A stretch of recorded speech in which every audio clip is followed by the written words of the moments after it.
देंगे तो वो आत्मा कभी भी बाबा का हाथ छोड़ करके नहीं जा सकती है।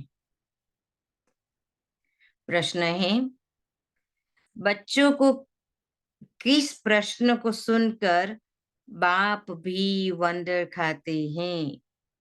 बच्चों के किस प्रश्न को सुनकर बाप भी वंडर खाते हैं? बाबा कहते हैं, बच्चे कहते हैं, बाबा आपका परिचय देना बड़ा मुश्किल है, हम आपका परिचय कैसे दें? यह प्रश्न सुनकर बाप को भी वंडर लगता है। जब तुम्हें बाप ने अपना परिचय दिया है तो तुम भी दूसरों को दे सकते हो। हमें बाबा ने अपना परिचय दिया है तो बाबा कहते तुम भी दूसरों को दे सकते हो। इसमें मुश्किलात की बात ही नहीं, यह तो बहुत सहज है। हम सब आत्माएं निराकार हैं तो जरूर उनका बाप भी निराकार होगा। हम आत्माएं निराकार हैं तो बाप भी निराकार होगा। ओम शांति। मीठे मीठे रूहानी बच्चे समझते हैं बेहद के बाप पास बैठे हैं। यह भी जानते हैं बेहद का बाप इस रथ पर ही आते हैं। जब बाप दादा कहते हैं तो यह तो जानते हैं कि शिव बाबा है और वह इस रथ पर बैठा है, अपना परिचय दे रहे हैं। बच्चे जानते हैं वह बाबा है। बाबा मत देते हैं कि रूहानी बाप को याद करो तो क्या होगा? रूहानी बाप को याद करो तो पाप भस्म हो जाए। पाप भस्म हो जाएंगे, जिसको योग अग्नि कहते हैं। अभी तुम बाप को तो पहचानते हो, तो ऐसे कभी थोड़े ही कहेंगे कि बाप का परिचय दूसरों को कैसे दूं। तुमको भी बेहद के बाप का परिचय है तो जरूर दे भी सकते हो। परिचय कैसे दे, यह तो प्रश्न ही नहीं उठ सकता है। प्रश्न ही नहीं, बाप का परिचय देना है, प्रश्न ही नहीं उठ सकता है। जैसे तुमने बाप को जाना है वैसे तुम कह सकते हो कि हम आत्माओं का बाप तो एक ही है। इसमें मूंझने की दरकार ही नहीं रहती। कोई कोई कहते हैं, बाबा आपका परिचय देना बड़ा मुश्किल होता है। बाबा क्या कहते हैं? जब बच्चे ऐसा कहते हैं तो बाबा क्या कहते हैं? जैसे मैंने आपको दिया मेरा परिचय, ऐसे आप सबको दो। बाबा कहते हैं, अरे बाप का परिचय देना इसमें तो मुश्किलात की कोई बात ही नहीं। जानवर भी इशारे से समझ जाते हैं कि मैं फलाने का बच्चा हूं। समझो मुर्गियों का झुंड जा रहा है, छोटे छोटे बच्चे होते हैं उसके, उनको भी पता है कि मेरी माँ कौन है। तो बाबा कहते हैं तुम भी जानते हो कि हम आत्माओं का वह बाप है। हम आत्मा अभी शरीर में प्रवेश है। जैसे बाबा ने समझाया है कि आत्मा अकाल मूर्त है, ऐसे नहीं उसका कोई रूप नहीं है।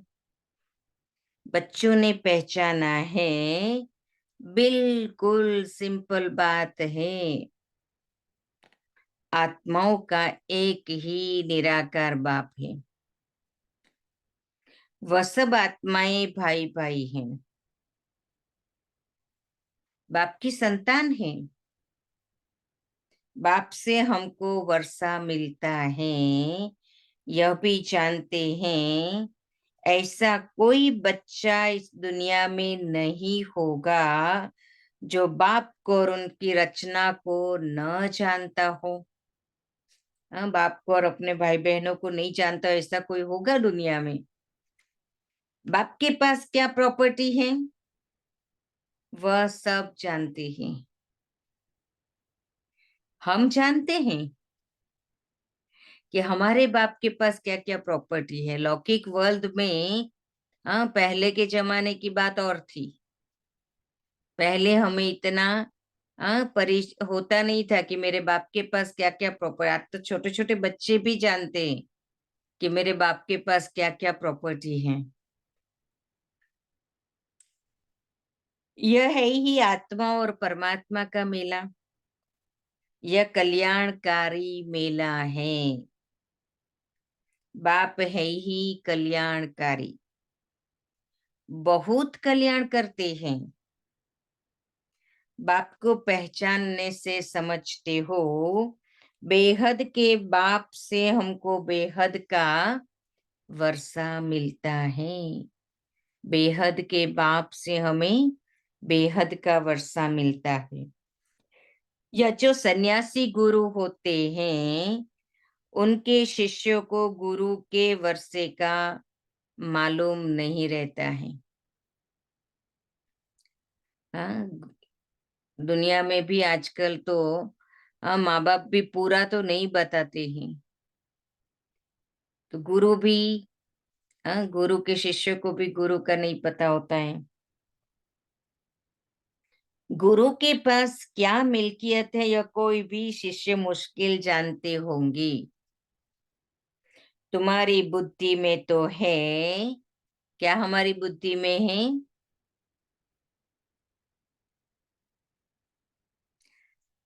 तुम्हारी बुद्धि में तो है, वह शिव बाबा है। मिल्कियत भी बाबा के पास होती है।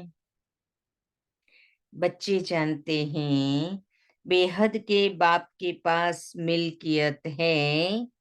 क्या मिल्कियत है बाबा के पास? बेहद के बाबा के पास क्या मिल्कियत है? क्या कहेंगे? प्रेम का सागर ज्ञान है, का सागर पवित्रता का है, सागर है। गुणों का सागर है, शक्तियों का सागर। मिल्कियत क्या है? बाबा कहते हैं विश्व की बादशाही स्वर्ग।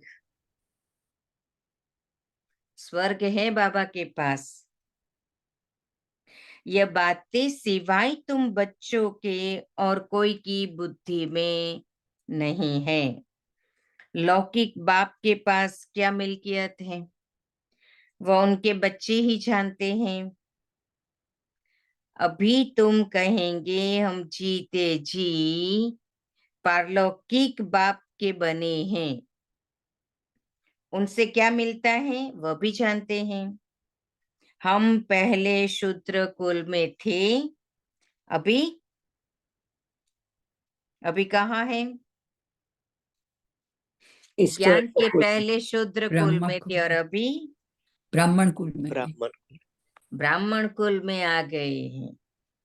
यह नॉलेज है कि बाबा इस ब्रह्मा तन में आते हैं। इनको प्रजापिता ब्रह्मा कहा जाता है। वह तो है सब आत्माओं का फादर। इनको इनको यानी ब्रह्मा बाबा को ग्रेट ग्रेट ग्रैंडफादर कहते हैं। ब्रह्मा बाबा हमारा ग्रेट ग्रेट ग्रैंडफादर है।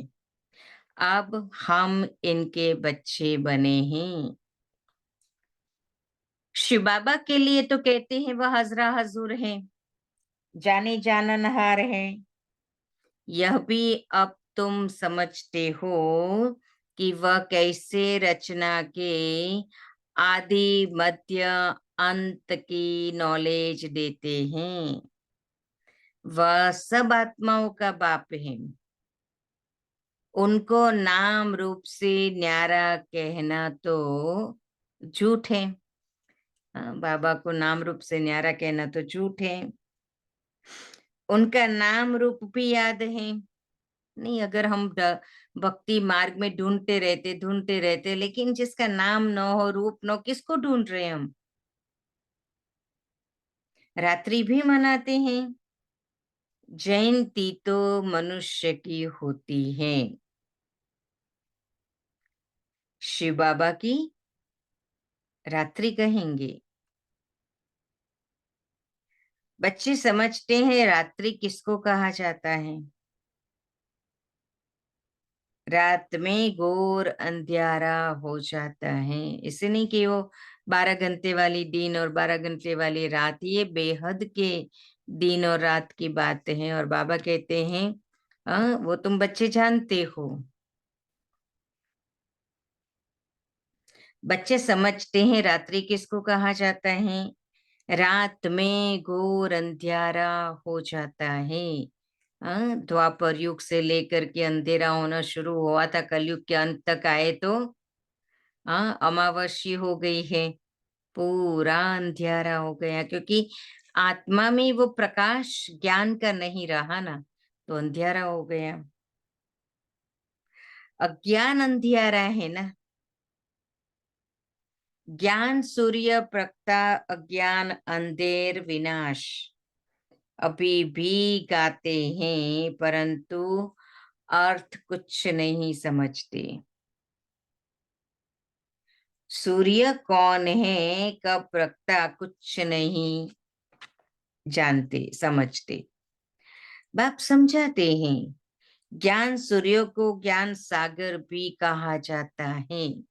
ज्ञान सूर्य को ज्ञान सागर भी कहा जाता है। बेहद का बाप ज्ञान सागर है। सन्यासी, गुरु, गोसाई आदि अपने को शास्त्रों की अथॉरिटी समझते हैं। वह सब है भक्ति। जो शास्त्रों की अथॉरिटी वो सब है भक्ति।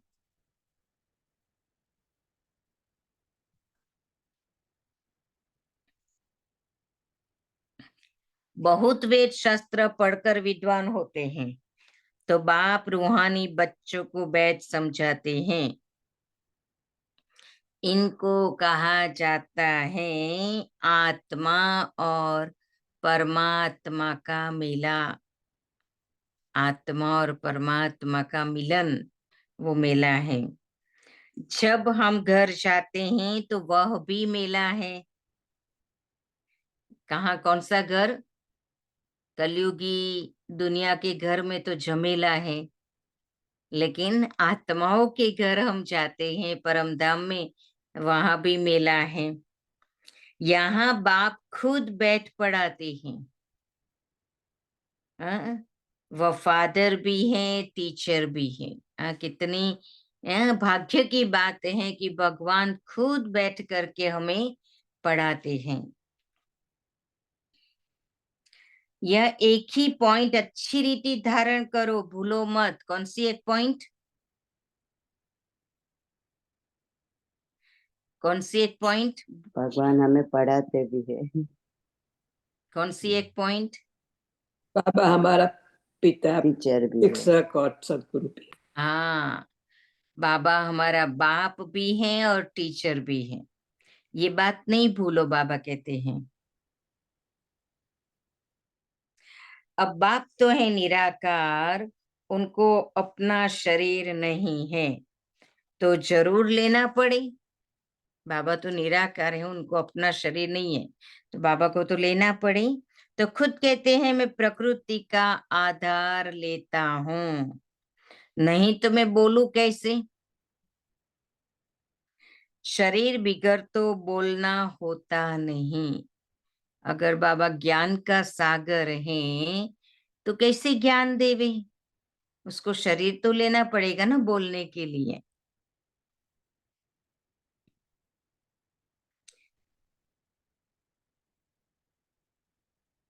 तो बाप इस तन में, बाबा कहते हैं शरीर बिगड़ तो बोलना होता नहीं, तो बाप इस तन में आते हैं।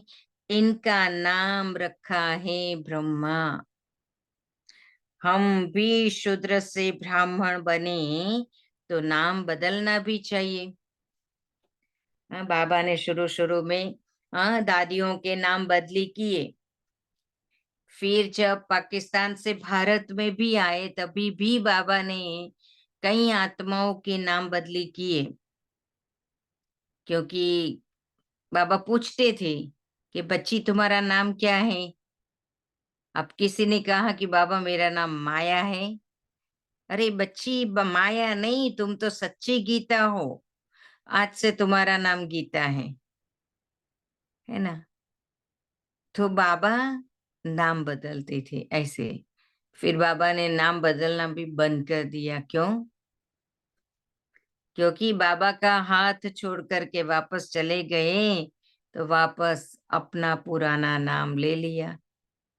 तो बाबा कहते बाबा भी नहीं बदलते। कई हैं विदेशी भाई बहनें भी दादी जानकी के पास आते थे और दादी को कहते थे दादी हमारा नाम बदली करो ना, हमारा नाम बदली करो ना। किसी का तो नाम दादी झट से बदल देती थी और किसी को दादी पहले दादी दृष्टि देती थी और दादी उसको दृष्टि देकर के आत्मा को पहचान लेती थी, और किसी का तो झट से बदल देती थी और किसी को कहती है मैं सोचती हूँ। तो ऐसे भी होता है।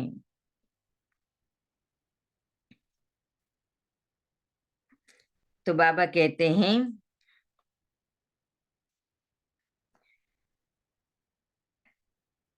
हम भी शूद्र से ब्राह्मण बने तो नाम बदलना चाहिए। नाम तो तुम्हारे रखे थे, परंतु उसमें भी अभी देखो तो कहीं है ही नहीं, इसीलिए ब्राह्मणों की माला नहीं होती। हाँ, आज बाबा एक मणके में हमें पिरोए और फिर मणका बीच में से निकल जाए तो माला तो खराब हो गई ना। इसीलिए बाबा कहते हैं बाबा जल्दी माला नहीं बनाता है। भक्त माला और रुद्र माला गाई हुई है, ब्राह्मणों की माला नहीं होती। विष्णु की माला तो चली आई है। सूक्ष्म वतन में विष्णु को 4 भुजा वाला दिखाया है। 2 भुजा लक्ष्मी की, 2 भुजा नारायण की। 4 भुजा है, तो 2 लक्ष्मी की, 2 नारायण की। बाप कहते हैं मैं धोबी भी हूं। तो आज हम सब कहाँ हैं बैठे? हाँ, कहाँ बैठे हैं सभी? धोबी घाट में। धोबी घाट में। हाँ, धोबी घाट पर बैठे हैं। हाँ, कोई कोई तो इतने मैले कपड़े होते हैं जो सटका लगाने से फट भी पड़ते हैं, और कोई कोई तो मैले कपड़े हैं लेकिन एक ज्ञान की एक बूंद ही लगने से चमक जाते हैं। तो देखो, बाबा कहते मैं धोबी भी हूं। मैं योग बल से तुम आत्माओं को शुद्ध बनाता हूं, फिर भी तुम विकार में जाकर अपना श्रृंगार भी गवा देते हो। बाप आते हैं सबको शुद्ध बनाने,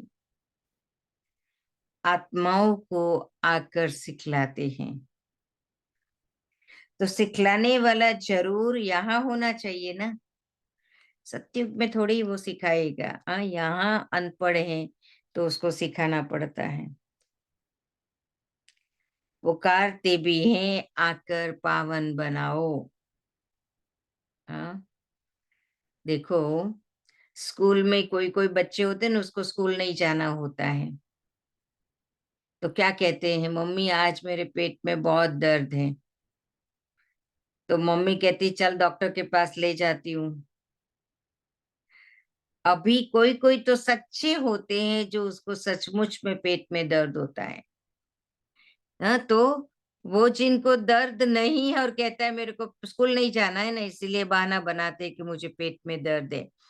तो वो क्या करता है, उसको अभी तो डर है, माँ ने कह दिया कि मैं डॉक्टर के पास ले जाता हूँ, ले जाती हूँ, तो उसको इंजेक्शन लगेगा। तो ऐसे ही कोई कोई है जो झूठ मूठ में भगवान को पुकारते रहते थे, हे पतित पावन आओ, हे पतित पावन आओ। हाँ, जैसे आ, भक, फिर पतित पावन उनको थोड़ी ही पता था कि सचमुच में वो आ जाएगा। हाँ, झूठ मूठ में पुकारा अभी, हाँ, पावन बनने के लिए। तो बाबा कहते हैं देखो, तो बाबा हमें हाँ, पावन बनाने के लिए आते हैं। कपड़ा भी मैला होता है तो उनको धोकर शुद्ध बनाया जाता है। तुम भी पुकारते हो, हे पतित पावन बाबा, आकर पावन बनाओ। आत्मा पावन बने तो शरीर भी पावन मिले। हाँ, आत्मा पावन बने तो शरीर भी पावन मिले। तो पहली पहली मूल बात होती है, आज की मूल बात क्या है रतन बेन? आज की मूल बात क्या है?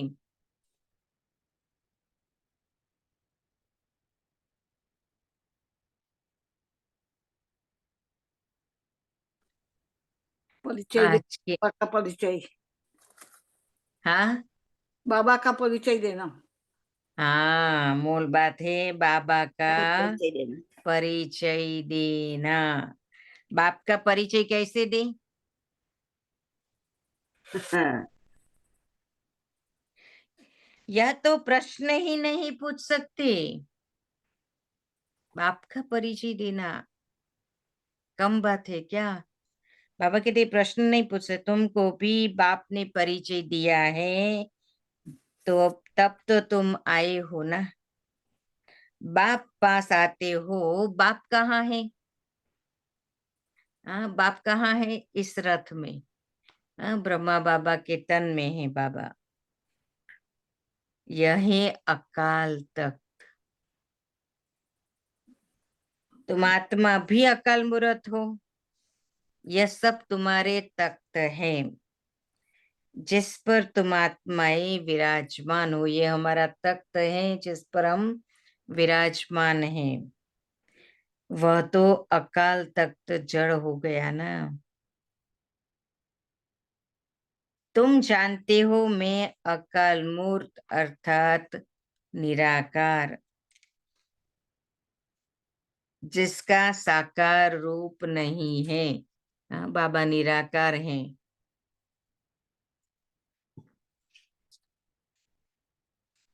मैं आत्मा अविनाशी हूँ, कब विनाश हो न सके। एक शरीर छोड़ दूसरा लेता हूँ।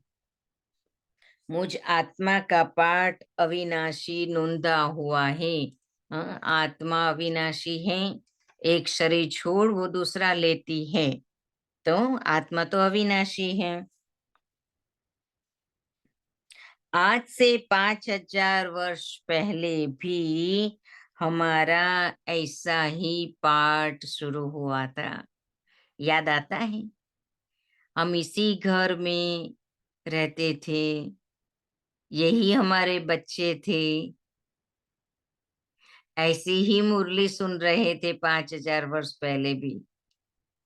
तो बाबा कहते हैं 1 संवत से हम यहाँ पाठ बजाने घर से आते हैं।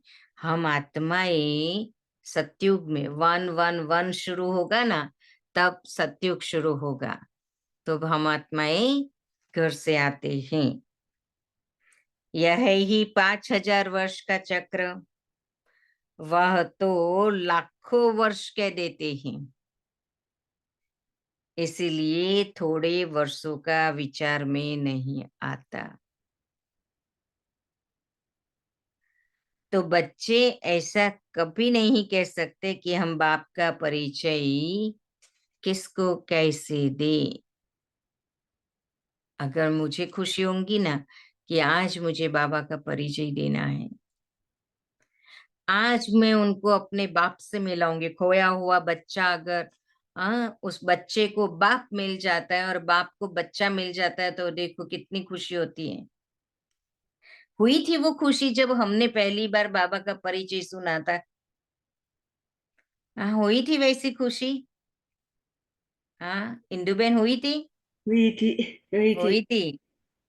जिस दिन हमें बाबा का परिचय मिला, एक ही परिचय में हमें निश्चय होगा कि यस, यही मेरा बाप है।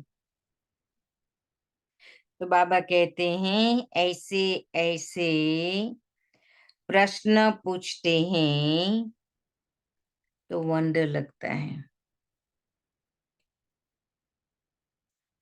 अरे तुम बाप के बने हो, फिर बाप का परिचय क्यों नहीं दे सकते हो? पूछो अपने आप से। हम सब आत्माएं हैं, वह हमारा बाबा है, सर्व की सद्गति करते हैं।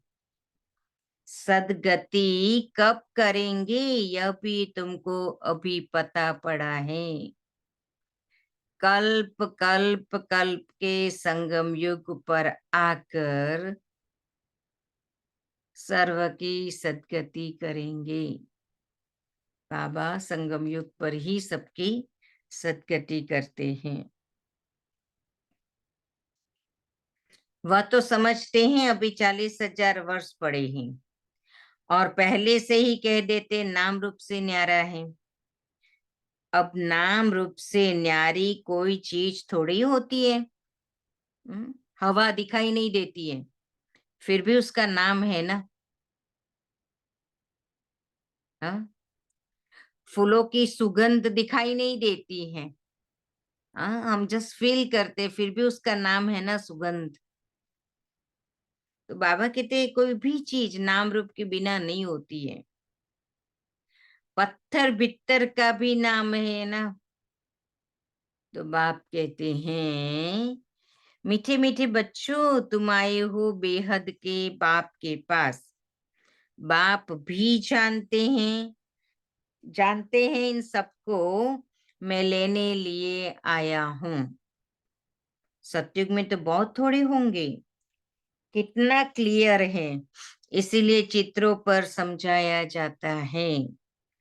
नॉलेज तो बिल्कुल इजी है, बाकी याद की यात्रा में टाइम लगता है। ऐसे बाप को तो कभी भूलना नहीं चाहिए। कैसे बाप को? कैसे बाप को कभी नहीं भूलना चाहिए? जो बेहद का मालिक बनाते हैं। जो हमें विश्व का मालिक बनाते हैं, ऐसे बाप को तो कभी भूलना नहीं चाहिए।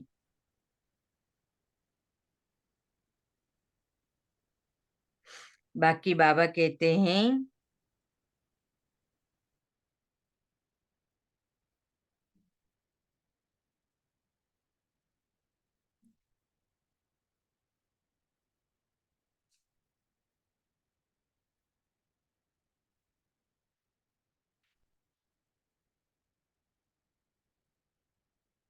सब बच्चों को देखते हैं, जानते इन सबको मैं लेने लिए आया हूँ। सतयुग में बहुत थोड़े हैं। कितना क्लियर है, इसलिए चित्रों पर समझाया जाता है। नॉलेज तो बिल्कुल इजी है, बाकी याद की यात्रा में टाइम लगता है। ऐसे बाप को तो कभी भूलना नहीं चाहिए। बाप कहते हैं मामी तुम याद करो तो पावन बन जाएंगे। मैं आता ही हूँ पतित से पावन बनाने। तुम अकाल मूर्त आत्माएं सब अपने अपने तख्त पर विराजमान हो। कहाँ बैठे हो सभी? हाँ, सभी कहाँ बैठे हो? अकाल तख्त यहाँ पर। अपने अपने तख्त पर बैठे। अपने तख्त से फिर नीचे उतरते हैं ना, तब गड़बड़ हो जाती है। जब राजा अपने तख्त पर बैठा है तो उसकी वैल्यू है। तख्त से नीचे उतरते हैं तो कोई वैल्यू नहीं। सुनाऊंगा ना बीच में, बांग्लादेश की जो प्राइम मिनिस्टर थी, उसको कैसे तख्त से उतार दिया, उसको भागना पड़ा, भारत में आकर के उसने अस्लम लिया। तो आप देखो कि तख्त पर है तब तो पावर है, लेकिन जब तख्त से नीचे उतर जाते हैं तो कोई पावर नहीं रहती है। हम भी अपने स्वमान में रहते हैं तो हमें पावर है, लेकिन जब भी स्वमान से नीचे उतरे, फीलिंग में आ गए, तो हम गुलाम बन गए। तो बाबा कहते हैं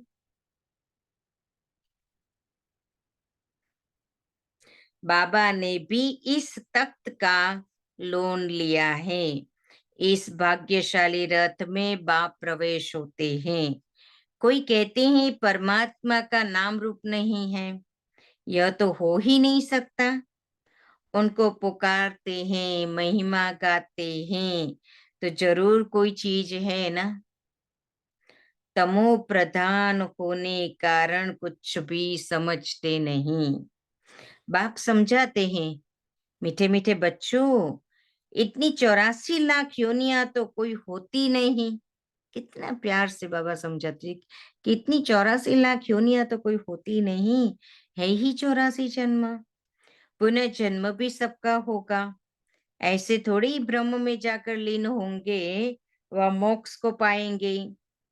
यह तो बना बनाया ड्रामा है, एक भी कम जास्ती नहीं हो सकता। इस अनादि अविनाशी ड्रामा से ही फिर छोटे छोटे ड्रामा व नाटक बनाते हैं, वह है विनाशी। अभी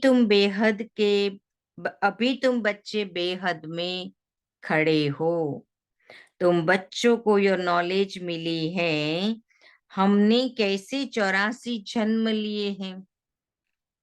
अभी बाप ने बताया है, आगे किसको भी पता नहीं था। ऋषि मुनि भी कहते थे, क्या कहते थे? ऋषि मुनि, द्वापर युग में ऋषि मुनियों ने बहुत तपस्या किया भगवान को पाने के लिए, लेकिन यथार्थ परिचय नहीं होने के कारण वो भगवान को प्राप्त नहीं कर सके। अब जिसको ढूंढ रहे हैं उसका परिचय ही नहीं हो तो कैसे ढूंढ पाएंगे। एक व्यक्ति, अपनी चाबी गुम हो गई थी, घर की चाबी गुम हो गई थी, तो वो ढूंढ रहा था। तो किसी ने पूछा, क्या ढूंढ रहे हो भैया? कहते मेरी घर की चाबी गुम हो गई है। अच्छा, कहाँ गुम हुई? घर के आसपास ही कहीं गुम हो गई। तो कहते अब यहाँ क्यों ढूंढ रहे हो? तो कहते यहाँ रोशनी है ना, यहाँ लाइट है, इसलिए हम यहाँ ढूंढ रहे हैं। आप सोचो, हाँ, गुम हुई कहाँ और जगह पे, और ढूंढ रहे हैं कहीं और, तो मिलेगा क्या? भक्ति में भी भगवान को ढूंढ रहे थे, पर नाम रूप का ही पता नहीं है, तो ढूंढने से वो मिलेगा क्या? तो बाबा कहते हैं, ऋषि मुनि भी नहीं जानते थे। बाप आते ही है संगम युग पर, इस पुरानी दुनिया को चेंज करने। ब्रह्मा द्वारा नई दुनिया की स्थापना फिर से करते हैं। वह तो लाखों वर्ष के देते हैं, कोई बात याद भी आ न सके। महाप्रलय की कोई बात होती नहीं। तुम बच्चे जानते हो, पहले नंबर में सबसे प्यारा है कौन? पहले नंबर में सबसे प्यारा है अपने पौत्रे धोत्रे, शिव बाबा है। हाँ हाँ, बाबा कहते हैं पहले नंबर में सबसे प्यारा है बाप, फिर नेक्स्ट श्री कृष्ण है। श्री कृष्ण। तुम जानते हो श्री कृष्ण ही स्वर्ग का पहला प्रिंस, नंबर 1। वही फिर 84 जन्म लेते हैं। उसके ही अंतिम जन्म में मैं प्रवेश करता हूँ। नए नए आते ना, उससे हम ये एक्सरसाइज करवा सकते हैं कि चलो एक सर्कल बनाओ और उसमें लिखो कि सबसे नंबर 1 आपका कौन प्यारा है। फिर दूसरा सर्कल लिखाओ कि दूसरे सर्कल में आप किसको डालते हो। फिर तीसरा सर्कल बनाओ, उसमें आप किसको डालते हो। सभी अपने देहधारियों को कि भाई मेरे बच्चे मेरे सबसे प्रिय हैं, मेरा पति, मेरे फ्रेंड सब आता है, पर लेकिन उनकी लिस्ट में भगवान सबसे प्रिय में नहीं आता है। तो सबसे प्रिय की लिस्ट में भगवान और खुद आना चाहिए। भगवान के बाद खुद को भी प्यार करना चाहिए। बाद में बताती हूँ खुद में कैसे प्यार करें। बाबा कहते हैं तुम जानते हो श्री कृष्ण ही स्वर्ग का पहला प्रिंस नंबर 1। वही फिर 84 जन्म लेते हैं, उसके ही अंतिम जन्म में मैं प्रवेश करता हूँ। अब तुमको पतित से पावन बनना है। पतित पावन बाप ही है। पानी की नदियां थोड़ी ही पावन कर सकती हैं। अगर करती होती तो एक भी पतित दुनिया में नहीं रहता। गंगा पे जाकर के स्नान करके पावन बन करके आते। बाबा कहते हैं नदियां तो सतयुग में भी होती हैं।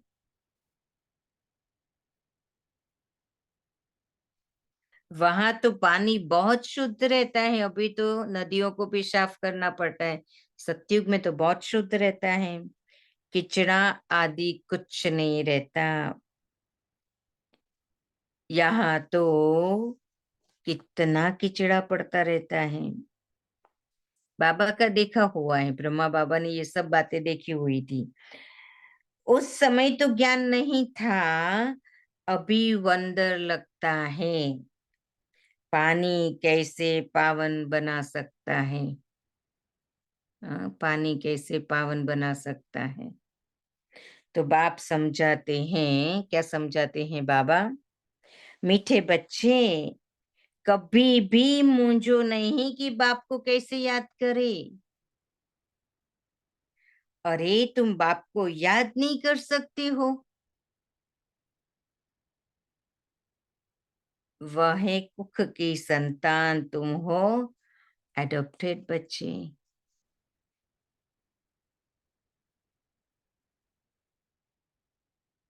एडॉप्टेड बच्चों को जिस बाप से मिल्कियत मिलती है उनको भूल सकते हैं क्या? लौकिक वर्ल्ड में भी अगर गरीब के बच्चे को कोई साहूकार ने गोद लिया है तो क्या वो भूल जाएगा कि मेरे बाप ने मुझे गोद लिया है? बाबा कहते हैं बेहद के बाप से बेहद की मिल्कियत मिलती है, तो उनको भूलना थोड़ी चाहिए। लौकिक बच्चे बाप को भूलते हैं क्या?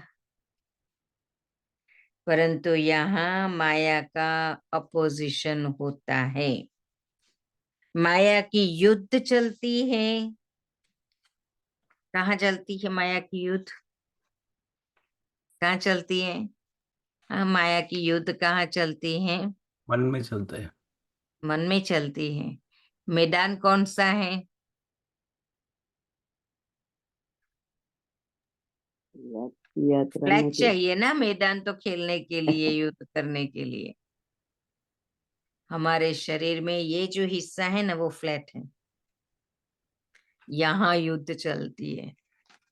बाबा कहते हैं सारी दुनिया कर्म क्षेत्र है। कुरुक्षेत्र है, कर्म क्षेत्र है, जहाँ युद्ध चलती है। आत्मा इस शरीर में प्रवेश कर यहाँ कर्म करती है। बाप कर्म कर्म विकर्म का राज समझाते हैं।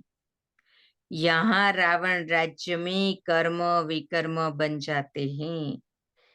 वहां रावण राज्य ही नहीं तो कर्म अकर्म हो जाते हैं।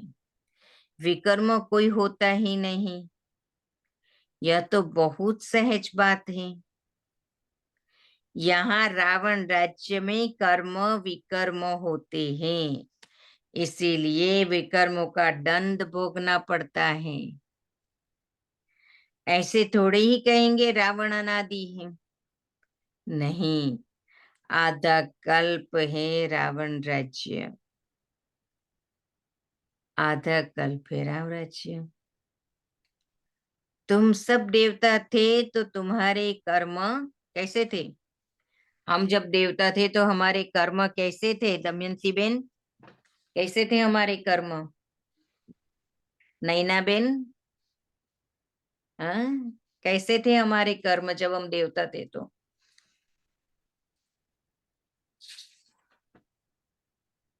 हाँ, जिन्हों का खुला नहीं है उनको मैं पूछ रही हूँ, जवाब दे सकते हो, भले नहीं खोलो। हाँ बोलो नैना बेन, हम श्रेष्ठ बहुत कर्म, खुश थे। कर्म कैसे थे? कर्म श्रेष्ठ तो कर्म, हाँ अकर्म थे हमारा कर्म। हाँ, इंदु बेन कर्म। होशियार हो, हमारे कर्म अकर्म थे। हाँ, सतयुग और त्रेता युग में कर्म अकर्म है, द्वापर कलयुग में कर्म विकर्म विकर्म। है, संगम युग में कर्म सुकर्म, सुकर्म कहो या श्रेष्ठ कर्म श्रेष्ठ कहो। कर्म, और श्रेष्ठ कर्म की प्रारब्ध हम सतयुग त्रेता में भोगते हैं, जिसका कोई फल नहीं होता है, क्योंकि संगम युग का जो कर्म हमने जमा किया है, हाँ, जैसे कि बैंक में आपने $1,00,000 रख दिया और सतयुग त्रेता युग में आप खाते रहेंगे, आपको कोई मेहनत वहां नहीं करनी है, तो खाते खाते तो खत्म हो जाएंगे ना। तो बाबा कहते हैं, हाँ, सतयुग में हमारे कर्म अकर्म थे, विकर्म कोई होता ही नहीं, यह तो बहुत सहज बात है। यहाँ रावण राज्य में कर्म विकर्म होते हैं, इसीलिए विकर्मों का दंड भोगना पड़ता है। ऐसे थोड़ी ही कहेंगे रावण अनादि है, नहीं, आधा कल्प है रावण राज्य, आधा कल्प है राम राज्य। तुम जब देवता थे तो तुम्हारे कर्म अकर्म होते थे। अब यह है नॉलेज, बच्चे बने हैं तो फिर पढ़ाई भी पढ़नी है। हाँ, बच्चे क्यों बने हम बाबा के? पढ़ाई भी पढ़नी पड़ेगी। बस फिर और कोई धंधे आदि का ख्याल भी नहीं आना चाहिए। आता है पढ़ाई के समय तो कम से कम हमें कोई और ख्यालात नहीं आने चाहिए। पढ़ाई करते समय सिर्फ पढ़ाई पढ़नी है, परंतु गृहस्थ व्यवहार में रहते धंधा आदि भी करने वाले हैं तो बाप कहते हैं कमल फूल समान रहो। ऐसे देवता तुम बनने वाले हो। वह निशानी विष्णु को दे दी है क्योंकि तुमको शोभेगा नहीं। विष्णु के हाथ में सब अलंकार है ना, तो बाबा कहते हैं निशानी विष्णु को दी है क्योंकि तुम्हें शोभेगा नहीं। हम एक अलंकार पकड़ेंगे तो दूसरा छूट जाएगा, इसलिए हमारा जो संपूर्ण स्वरूप है उसको निशानी दी है। वही विष्णु के दो रूप लक्ष्मी नारायण बनने वाले हैं, वह है ही अहिंसा परमो देवी देवता धर्म। न कोई विकार की काम कटारी होती, न कोई लड़ाई झगड़ा आदि होता है। तुम डबल अहिंसक बनते हो। सत्युग के मालिक थे, नाम ही है गोल्डन एज, कंचन दुनिया। आत्मा और काया दोनों कंचन बन जाती हैं। कंचन काया कौन बनाते हैं? कंचन किसको कहते हैं? सोना, कंचन सोना माना को, सोना, सोना, कंचन काया माना सोने की काया, माना शुद्ध। कोई भी चीज को प्रमाण देना होता है तो कहते हैं 100 टच सोने का, या ना संपूर्ण निर्विकारी। तो कंचन काया कौन बनाते हैं? बाप। अभी तो आयरन एज है ना, अब तुम कहते हो सतयुग पास हो गया है, कल सतयुग था ना, तुम राज्य करते थे, तुम नॉलेजफुल बनते जाते हो, सब तो एक जैसे नहीं बनेंगे। सब एक जैसे बनते हैं? सब तो एक जैसे नहीं बनेंगे, नंबर वार है, इसीलिए राजधानी स्थापन हो रही है। अच्छा, मीठे मीठे सिके लदे बच्चों प्रति माता पिता बाप दादा का याद प्यार और गुड मॉर्निंग। रूहानी बाप की रूहानी बच्चों को नमस्ते। हम रूहानी बच्चों की रूहानी बच्चों की दादा को याद प्यार गुड मॉर्निंग और दादा को याद नमस्ते। गुड मॉर्निंग और नमस्ते नमस्ते thank you Baba, thank you बाप बाबा, दादा, थैंक यू परिवार, प्रवीणा थैंक यू दीदी, दीदी। अच्छा, मुख्य सार है धारणा के लिए। बच्चों पिता उन्होंने बाप दादा का याद प्यार और गुड मॉर्निंग। गुड मॉर्निंग बाबा, गुड मॉर्निंग। अच्छा, बाबा धारणा के लिए क्या कहते हैं देखो।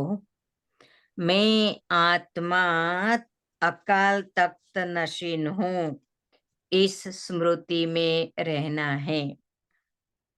हद और बेहद से पार जाना है, इसीलिए हदों में बुद्धि नहीं फसानी है। दूसरी पॉइंट है, बेहद बाप से बेहद की मिल्कियत मिलती है। हाँ, बेहद बाप से बेहद की मिल्कियत मिलती है, इस नशे में रहना है। कर्म अकर्म विकर्म की गति को जान विकर्मों से बचना है। पढ़ाई के समय धंधे आदि से बुद्धि निकाल देनी है। पढ़ाई के समय, अभी हम पढ़ रहे हैं तो अभी पढ़ाई के समय हमें और कोई बातें याद नहीं आनी चाहिए, सिर्फ पढ़ाई और बाबा पढ़ाने वाला। आज का वरदान है, श्रीमत की लगाम को टाइट कर मन को वश करने वाले बालक सो मालिक भव। श्रीमत की लगाम को टाइट कर मन को वश करने वाले बालक सो मालिक भव। दुनिया वाले कहते हैं मन घोड़ा है जो बहुत तेज भागता है, लेकिन आपका मन इधर उधर भाग नहीं सकता, क्योंकि श्रीमत का लगाम मजबूत है ना, मजबूत श्रीमत की लगाम। कि कभी कभी श्रीमत में मनमत परमत इकट्ठी हो जाती है। जब मन बुद्धि साइट सीन को देखने में लग जाती है तो लगाम ढीला होने से मन चंचल होता है। इसीलिए जब भी कोई बात हो, मन चंचल हो, तो श्रीमत का लगाम टाइट करो तो मंजिल पर पहुंच जाएंगे। बालक सो मालिक हूं, इस स्मृति से अधिकारी बन मन को अपने वश में रखो। स्लोगन है, सदा निश्चय हो कि जो हो रहा है वो भी अच्छा और जो होने वाला है वो और भी अच्छा, तो अचल अडोल रहेंगे। होता है ऐसा, जो हो रहा है वो भी अच्छा और जो होने वाला है वो और भी अच्छा होगा, तो हमारी स्थिति अचल अडोल रहेगी। आज का व्यक्त इशारा, 1 मिनट मैं ढूंढती हूँ।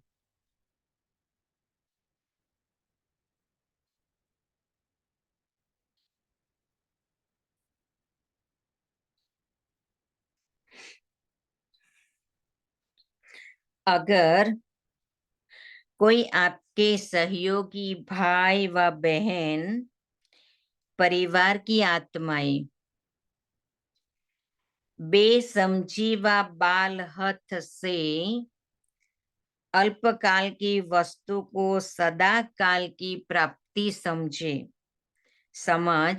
बाबा कहते हैं अगर आपके भाई बेसमझी से अल्पकाल की वस्तु को सदा काल की प्राप्ति समझ अल्पकाल का मान, शान, नाम व अल्पकाल की प्राप्ति की इच्छा रखती हैं, तो दूसरे को मान दे करके स्वयं निर्माण बनना। अगर कोई को मान चाहिए तो दे दो, आप निर्माण बनना।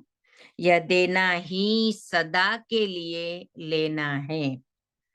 किसी से कोई सैल्वेशन ले करके फिर सैल्वेशन देने का संकल्प में भी न हो, किसी से देकर के लेने का बाबा कहते संकल्प में भी न हो, इस अल्पकाल की इच्छा से बेघर बनो। ओम शांति।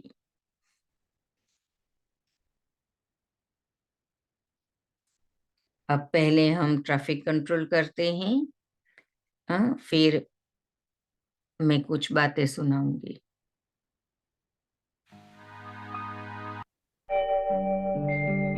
ओम शांति शांति। ओम शांति शांति। अंतर मन में ज्योति जगा लो, होगा दूर अंधेरा।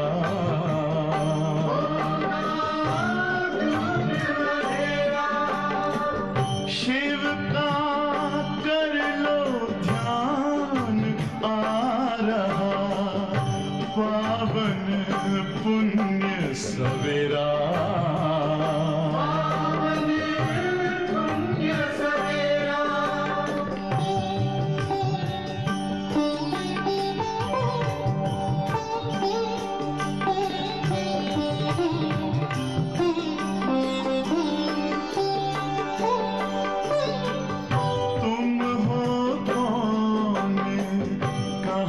से आए अपने आप को जानो, राजयोग के द्वारा अपना परम पिता पहचानो। इसी राजपथ पर चलकर पालो अपना बसेरा।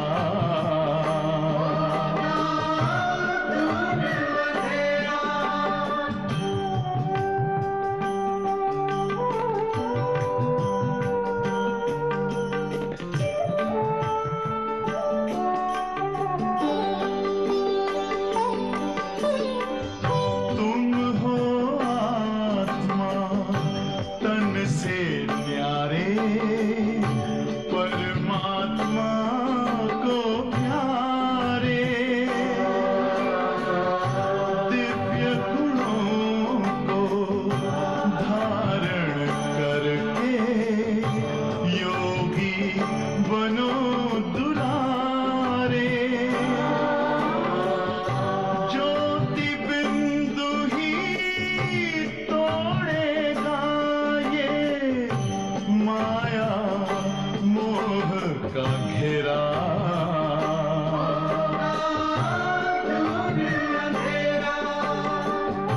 अंतर मन में ज्योति जगा लो, होगा दूर अंधेरा।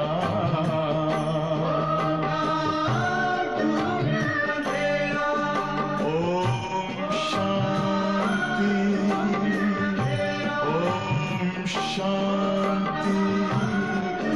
ओम शांति।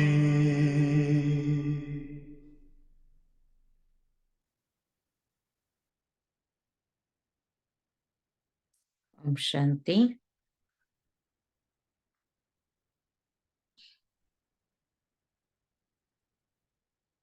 आप सभी को तो पता ही है कि हमारे रिस्पेक्टेड निर्वेर भाई जी इस दुनिया में नहीं रहे और भारत के हिसाब से 22 तारीख को उनका अंतिम संस्कार किया जाएगा, क्योंकि लंदन से जयंती बेन और न्यूयॉर्क से मोहिनी बेन वहां पहुंचेंगे 22 तारीख को, इसीलिए उनका अंतिम संस्कार 22 तारीख को रखा है। बाकी बाबा हमें रोज पढ़ाते हैं, हमें लायक बनाने के लिए। रोज हमें आत्मा को पॉलिश करना है मुरली के माध्यम से। आत्मा की चमक द्वापर युग से धीरे धीरे दल होनी, सतयुग से ही जैसे ही जन्म लिया आत्मा की धीरे धीरे धीरे चमक माइनस होती गई। और हीरा की वैल्यू होती है उसकी चमक के आधार पर, कैरेट जिसको बोलते हैं। तो हम आत्माओं को भी ज्ञान के माध्यम से हमारी अंदर की जो कमी कमजोरी है, जो बुराइयां हैं, जो हमारे संस्कार हैं, स्वभाव हैं, उन सबको हमें ज्ञान के आधार से परिवर्तन करना है। तो आत्मा को शुद्ध बनाना है योग से, क्योंकि आत्मा में योग एक अग्नि है। अग्नि में जो भी चीज डालते हैं तो उसका रूप परिवर्तन हो जाता है, परिवर्तित हो जाता है।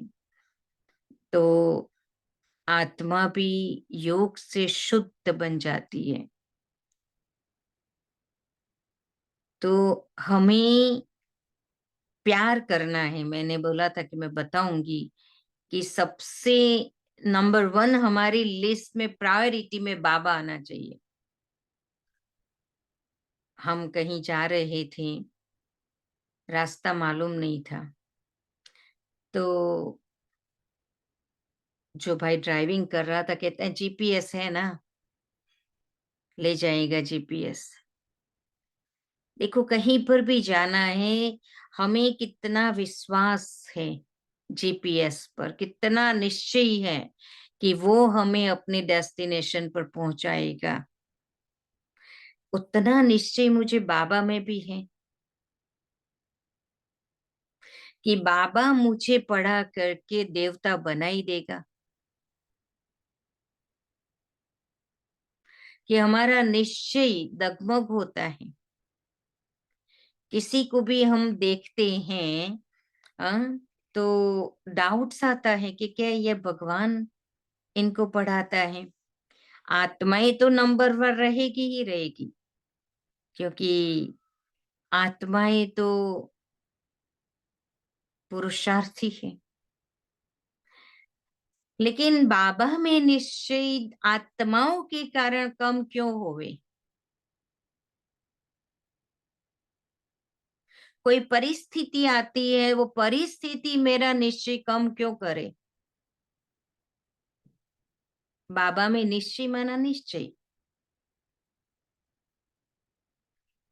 निश्चय के भी परसेंटेज आप चेक करो। मैं कहती हूँ उतना ही जितना जीपीएस पर निश्चय है, उतना ही निश्चय मुझे बाबा में हो कि बाबा मुझे देवता बनाएगा और आत्मा की चमक को बढ़ाएगा। ज्ञान के माध्यम से रोज हम मुरली सुनते हैं। क्या मुरली मेरे जीवन में है? रोज मैं बाबा की बातों को अंडरलाइन करती हूँ कि आज बाबा ने कौन सी बात अंडरलाइन किया है। चेक करो अपने आप को।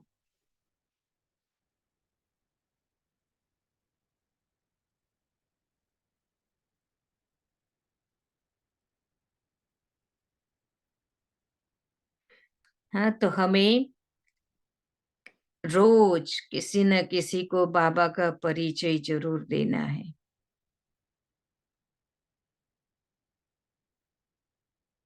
और न सिर्फ परिचय देना है, लेकिन उनको अनुभव कराना है। कोई भी व्यक्ति को जब अनुभव हो जाता है ना, वो अनुभव कभी भूलता नहीं है। कल एक भाई ने बहुत अच्छी बात सुनाई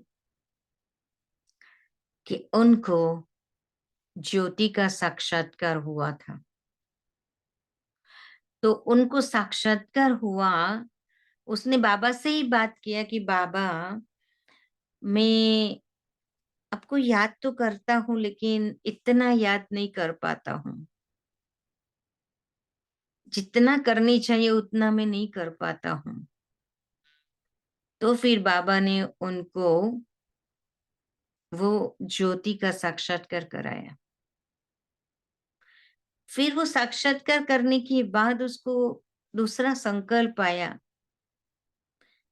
कि मैं कैसे समझू कि ये आत्मा का साक्षात्कार है या परमात्मा का है, क्योंकि आत्मा भी ज्योति नहीं। वो कहते मैं कैसे समझू कि ये परमात्मा ही है।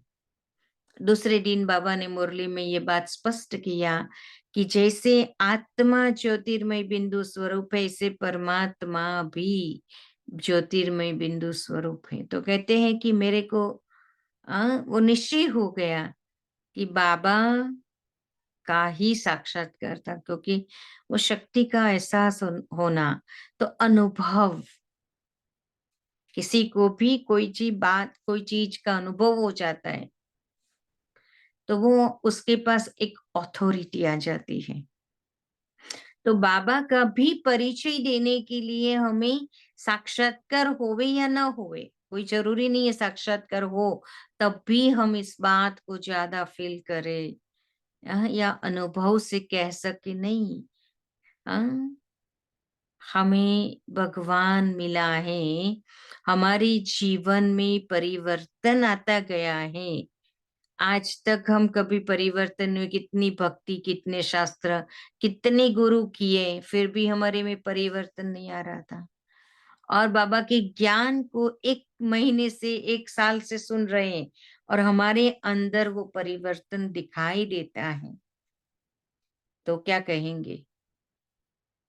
वो अनुभव तो है ना, पहले हम क्या थे और अभी हम क्या हैं। तो ज्ञान को निजी संस्कार बना देना, हर बात में ज्ञान काम में आता है। दादी जानकी एक दिन बाबा को गुड मॉर्निंग करने गई, तो बाबा ने गुड मॉर्निंग का जवाब नहीं दिया। फिर बाबा ने बाद में कहा कि बच्ची, आपको पता है कि बाबा सुबह सुबह हलवा बना रहा था। दादी ने सोचा बाबा तो अपने कमरे में था, हलवा कहाँ बना रहा था। कहते हैं कि बाबा रोज सुबह सुबह विचार सागर मंथन करता है, तो इसीलिए उस समय गुड मॉर्निंग कहने की भी आवश्यकता नहीं होती है। और बातों में बाबा एंगेज है ना। सुबह सुबह हमें वाणी में भी नहीं आना चाहिए, हो सके तो सुबह 4 से 8 बजे तक कंप्लीट मौन। भले न घर में हम अकेले रहते हैं तो इजी है मौन रहना, लेकिन मन भी मौन रहे। व्यर्थ संकल्प, एक्स्ट्रा संकल्प न चले। तो ऐसे हमें अपने ऊपर मेहनत करनी है। बाबा कहते हैं 20 नाखूनों का जोर लगा करके पुरुषार्थ करो, माना छोटी छोटी बातों का अटेंशन देना है। छोटी छोटी बातें, कभी कभी क्या होता है कि मैं अगर खुद को प्यार नहीं करती हूँ तो छोटी छोटी बातें मेरी अवस्था बिगाड़ देती है। कोई बातों में कोई ताकत नहीं होती है, लेकिन हम उसको ताकतवर बना देते हैं। ज्यादा सोच सोच सोच करके बातों को ताकतवर बना देते हैं। फुल स्टॉप लगाना नहीं आता है, इसीलिए हम बातों में चले जाते हैं। जब ब्रेक लगानी नहीं आती है ना, तो फिर गाड़ी भागती रहती है। कहाँ ब्रेक लगाना है और कहाँ एक्सीलेटर दबाना है, वो भी ज्ञान होना चाहिए। ब्रेक लगाने के टाइम पर एक्सीलेटर दबा दिया तो क्या होगा रिजल्ट? सब जानते हैं, एक्सीडेंट हो जाएगा। तो हमें भी कहाँ हमें अपने संकल्प को चलाना है और कहाँ नहीं चलाना है, वो भी ज्ञान होना चाहिए। जिस बात में मेरा कोई ताल्लुक नहीं है, उस बात को सोचने से क्या फायदा?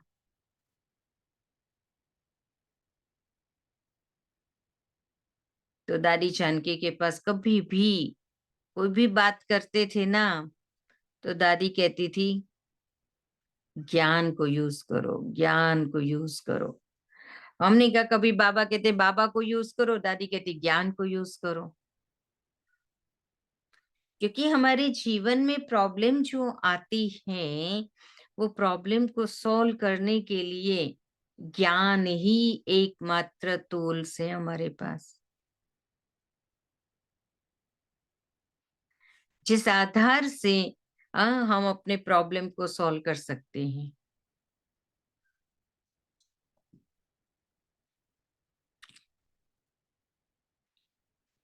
दादी ने बहुत पुरुषार्थ किया।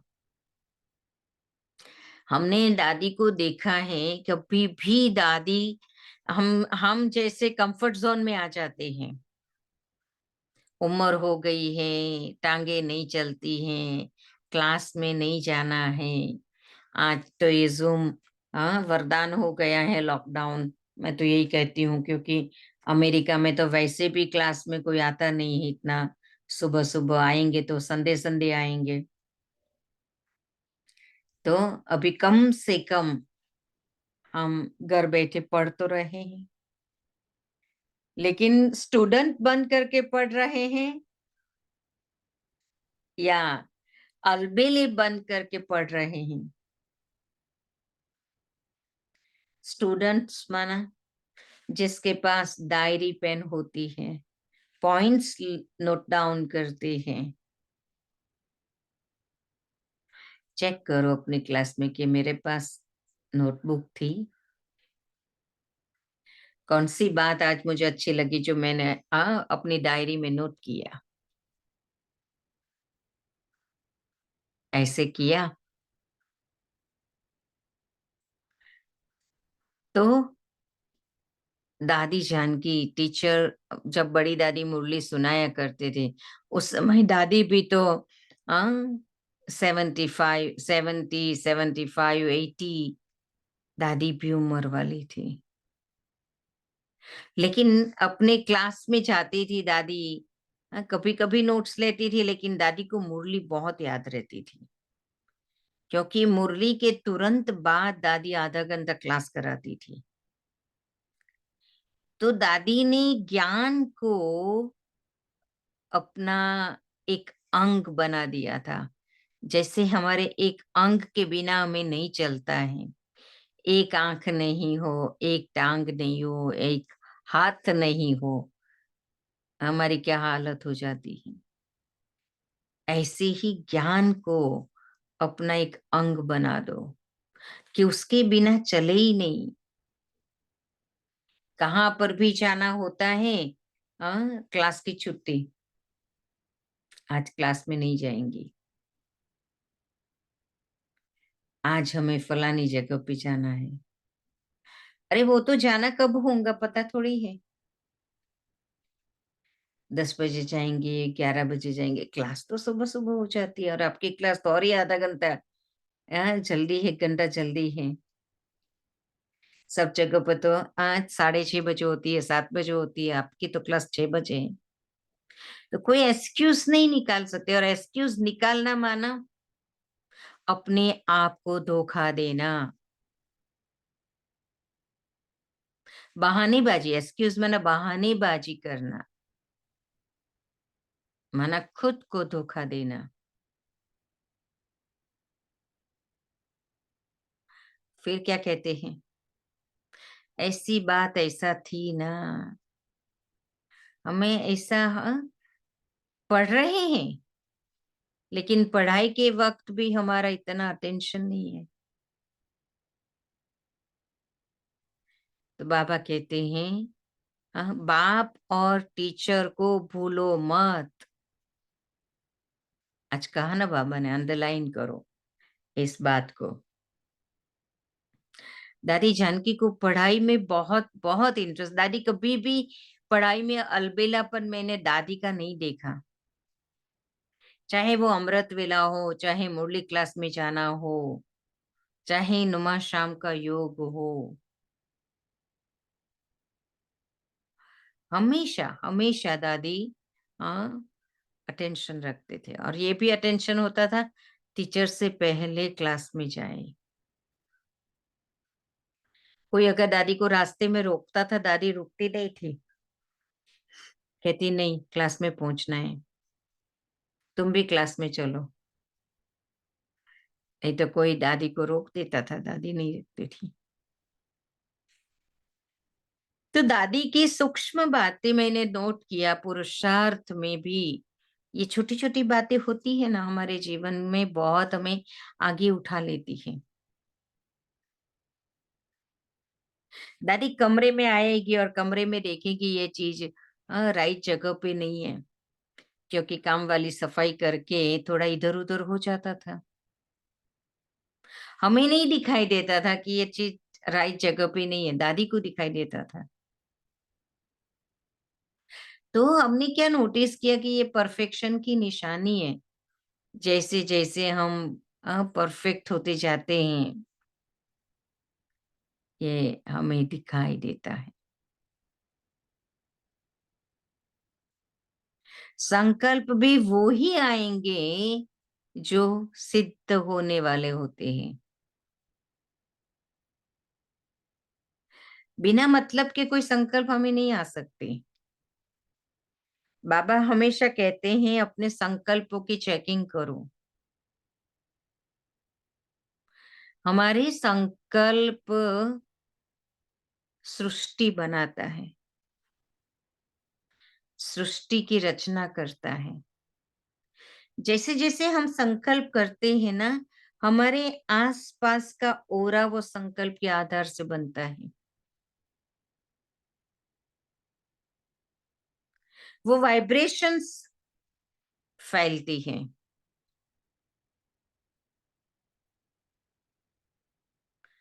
तो हमें बाबा के बच्चे जो भी हैं, क्योंकि आप प्रवृत्ति में रहते हो, तो आपके घर में ज्ञानी आत्माएं भी होंगी, अज्ञानी आत्माएं भी होगी। आप ज्ञानी आत्माओं के कमरे की वाइब्रेशंस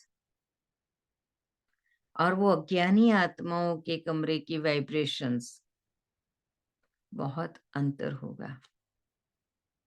तो क्यों अंतर होगा? क्योंकि हम वाइब्रेशंस हमारे संकल्पों के आधार से सृष्टि बनाते हैं, वाइब्रेशन फैलाते हैं जो हमारे आसपास रहते हैं। तो हमें बहुत बहुत ध्यान देना है कि हमारी वाइब्रेशंस कैसी हो। कोई भी मेरे संपर्क में आवे तो उनको सुख फील हो, शांति फील हो, अपनापन फील हो।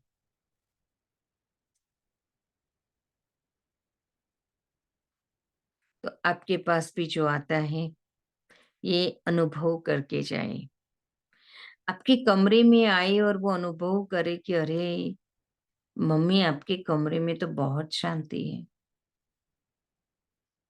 कहाँ से लाया, ये पूछे। कैसे आपने ये शांति के वाइब्रेशंस बनाए हैं अपने कमरे में? तो हमारे और अज्ञानियों के कमरे का वाइब्रेशन भी अपना अपना होता है।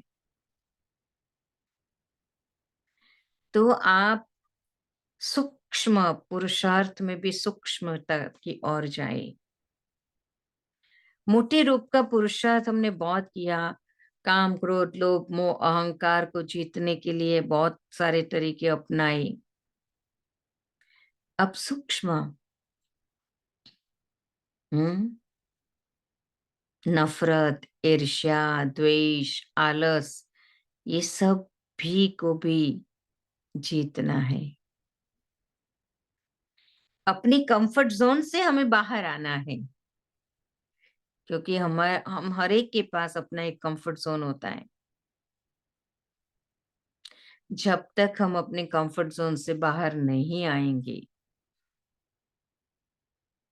तो पुरुषार्थ में जो तीव्रता आनी चाहिए वो नहीं आएगी। दादी को मैंने देखा कितनी भी बीमार होती थी ना, लेकिन वो बीमारी को मन में नहीं लेती थी।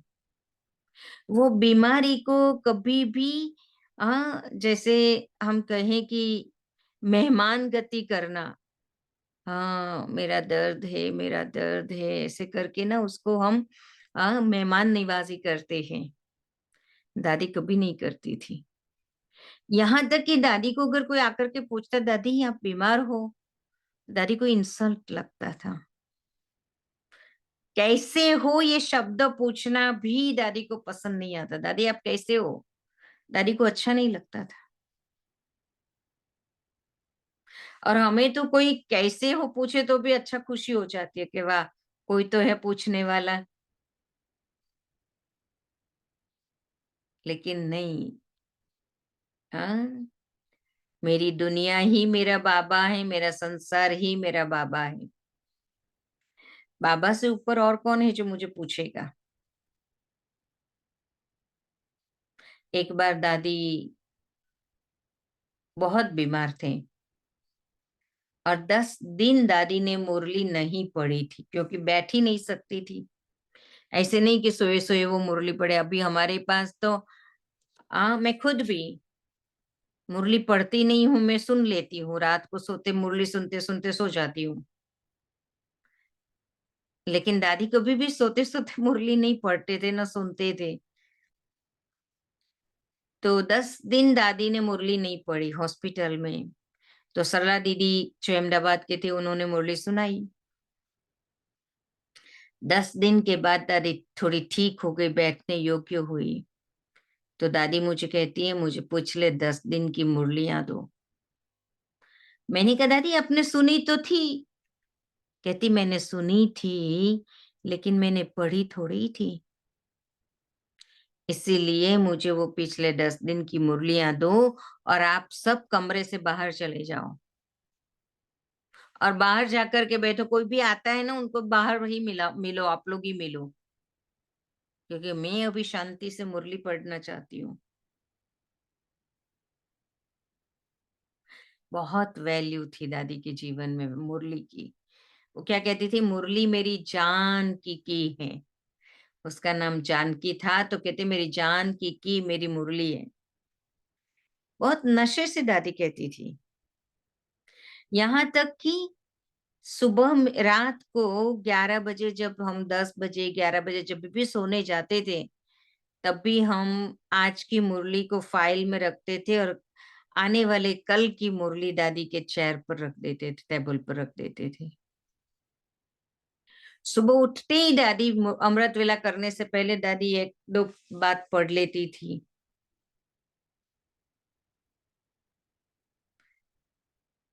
तो मुरली को उन्होंने अपना एक अंग बना दिया था कि हमें भी, क्योंकि दादियां बाहर की कोई किताब तो पढ़ते नहीं थे, मैं भी नहीं पढ़ती हूँ बाहर की किताब तो, लेकिन ज्ञान की किताबें दादी को अच्छा लगता था। ज्ञान अमृत देखना पढ़ना, और पढ़ा हुआ होता है ना तो कोई व्यक्ति को दादी को हम कहते थे दादी ये बहन है ना उसने ये मास में मैगजीन आई थी, उसमें लिखा। दादी इतनी खुश होती थी, वो आत्मा को बहुत ब्लेसिंग देती थी।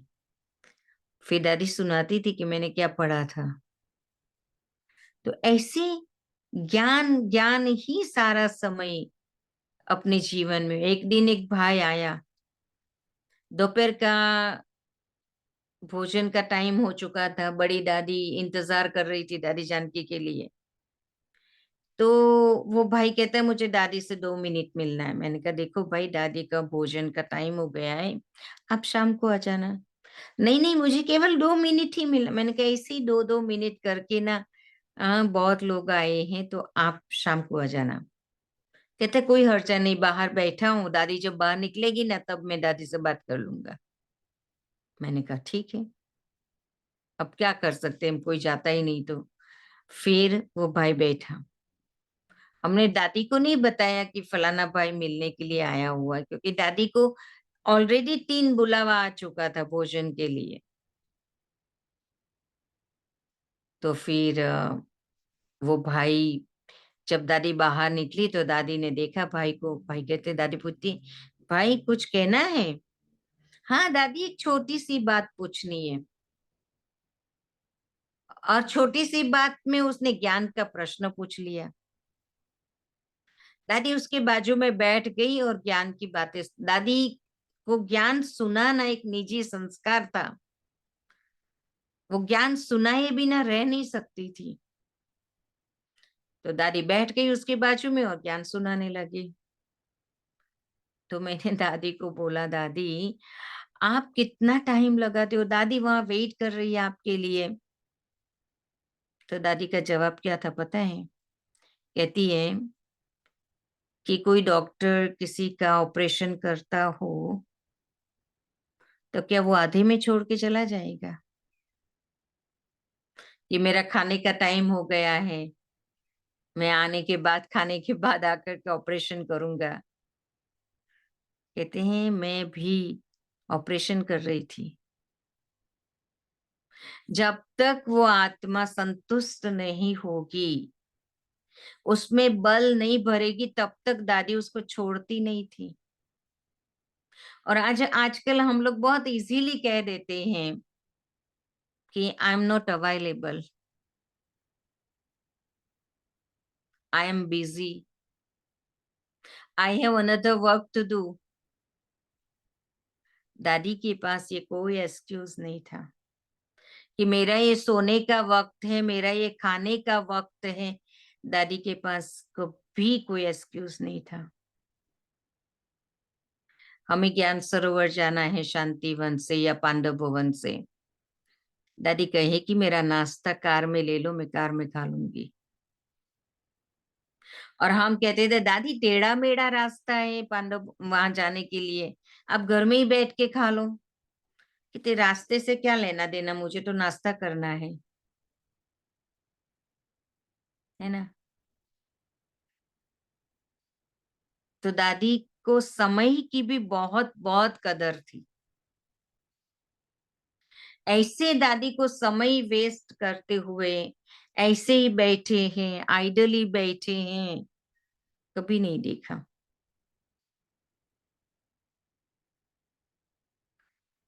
आपस में दादियां भी मिलते थे ना, ऐसे लगता था कि चलो विश्व की दरबार तो होगी, अपनी होगी, लेकिन यहाँ जो संगम युग में हम लोगों ने जो दरबार दादियों की देखी है, इतना प्यार, इतना रिस्पेक्ट एक दूसरों के लिए।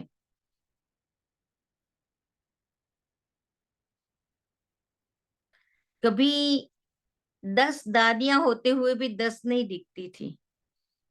उनके संस्कार एक दूसरे के साथ मिलते हुए, कभी उनको हमने आर्ग्यूमेंट करते हुए नहीं देखा है। दादियां आपस में आर्ग्यूमेंट करें, नहीं। मैं जो कहूं वो ही राइट है, ये दादियों की नेचर में नहीं था। दादी जान की उम्र में बड़े थे, जी दादी, जी दादी, जी दादी। इवन गुलजार दादी से भी मिलने जाते थे दादी। दादी जानकी के पास एक ही शब्द होता, जी दादी, जी दादी। गुलजार दादी भी, दादी जानकी, जी दादी, एक ही बात होती थी। कोई बात अच्छी नहीं लगती थी ऐसा तो हमने कभी देखा ही नहीं कि ये मुझे दादी की बात अच्छी नहीं लगी। उनके मुख में भी ये बातें, ये शब्द नहीं आते थे।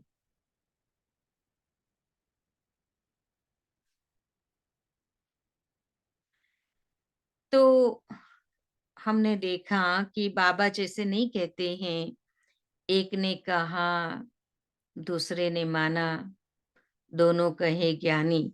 ऐसा ही दादियों के जीवन में हमने देखा। तो बहुत ही उनका जीवन एक ग्रेट एग्जाम्पल था। एक खुली किताब जैसा था उनका जीवन, जिस किताब से हम कुछ सीख सकते थे।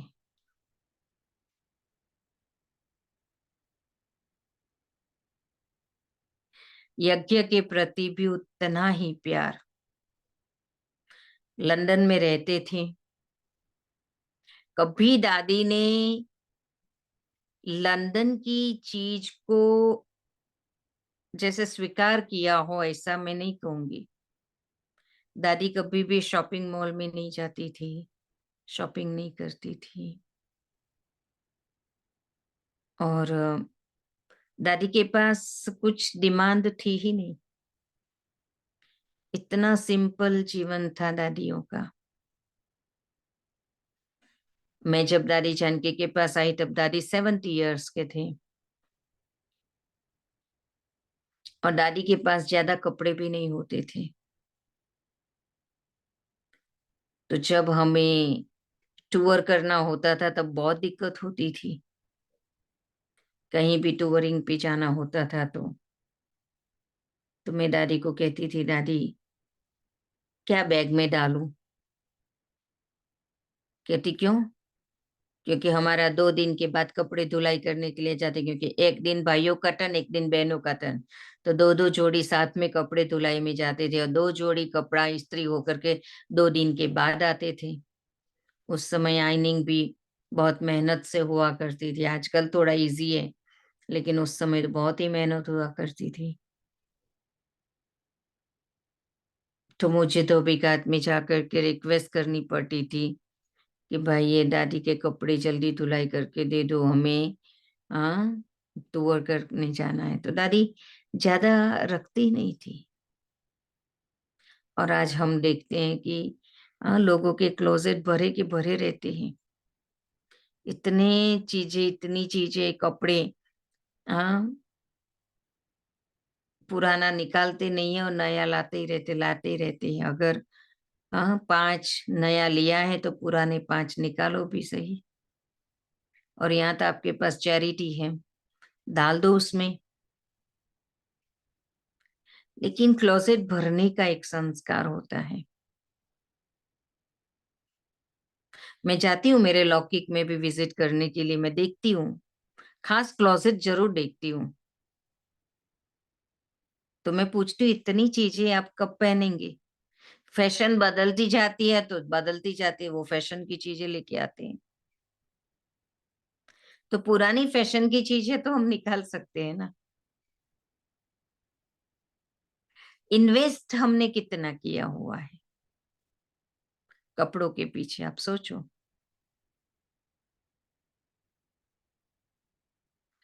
तो संगम युग में हमें अपने को देवता बनाने का लक्ष्य पक्का हो। देवताई लक्षण, देवताई गुण हमारे में अब भी होने चाहिए।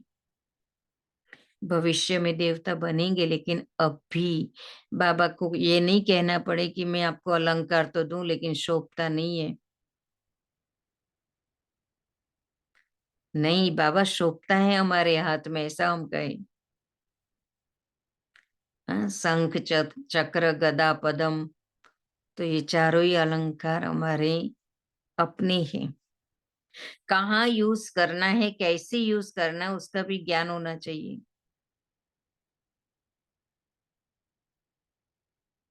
शस्त्र है लेकिन शस्त्र को यूज करना ही नहीं आता है तो दुश्मन की जीत हो जाएगी, माया की जीत हो जाएगी, क्योंकि मुझे ढाल कहाँ यूज करना है और तलवार कहाँ यूज करनी पता ही नहीं है, तो क्या होगा? हाँ, मेरा युद्ध में या तो हार जाऊंगी या तो वीर गति को प्राप्त करूंगी, ऐसा ही होता है ना। तो युद्ध के मैदान में है, बाबा कहते कर्म क्षेत्र पर है, कुरुक्षेत्र पर है। हम अपने ही संस्कारों के साथ हमारी युद्ध चलती है, हमारे ही अंदर के विकार जो है उनके साथ हमारी युद्ध चलती है। और यदि संगम युग में हमारा जीवन युद्ध में ही गया तो त्रेता युग में जाना पड़ेगा, क्योंकि त्रेता युग में राम के जीवन को यदि आप देखो, सारा समय उन्होंने युद्ध किया है, बचपन से लेकर के युद्ध और युद्ध ही किया है। और कृष्ण ने एक मुरली बजाई, खेल खत्म। मुरली बजाई, विघ्न भाग गया, है ना। तो संगम युग में यदि मेरा समय युद्ध में जाता है तो त्रेता में जाना पड़ेगा। तो जो अलौकिक मौज का जो जीवन है वो कब अनुभव करेंगे? अगर हम संगम युग में वो अलौकिक मौज का अनुभव नहीं करते तो कब करेंगे? सोचो। इसीलिए अभी जो करना है आत्मा के कल्याण के लिए, नो एक्सक्यूज, कोई एक्सक्यूज नहीं, कोई बहानेबाजी नहीं। रात को नींद नहीं आई थी, कल मेरी तबीयत ठीक नहीं थी, कोई बहाना नहीं। आज ये मेहमान आने वाला है, आज ये होने वाला नहीं। शिवानी बहन भी यहाँ होके गई, वो यही बात पक्के करा के गई कि जूम पर नहीं, इन पर्सन क्लास होनी चाहिए। जो नजदीक रहते हैं वो तो आ सकते हैं, जो दूर रहते हैं वो बात अलग है। संडे संडे तो क्लास होती है ना गौतम भाई? हाँ जी, हर संडे होते हैं। और थर्सडे भी रहते हैं, कई लोग आते हैं थर्सडे, बुक ऑफर करेंगे। तो जो नजदीक रहते हैं, जॉब नहीं करते हैं, वो तो आ सकते हैं ना।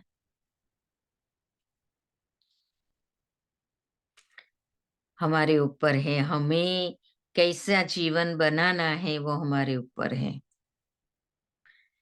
बाकी अभी अभी मधुबन में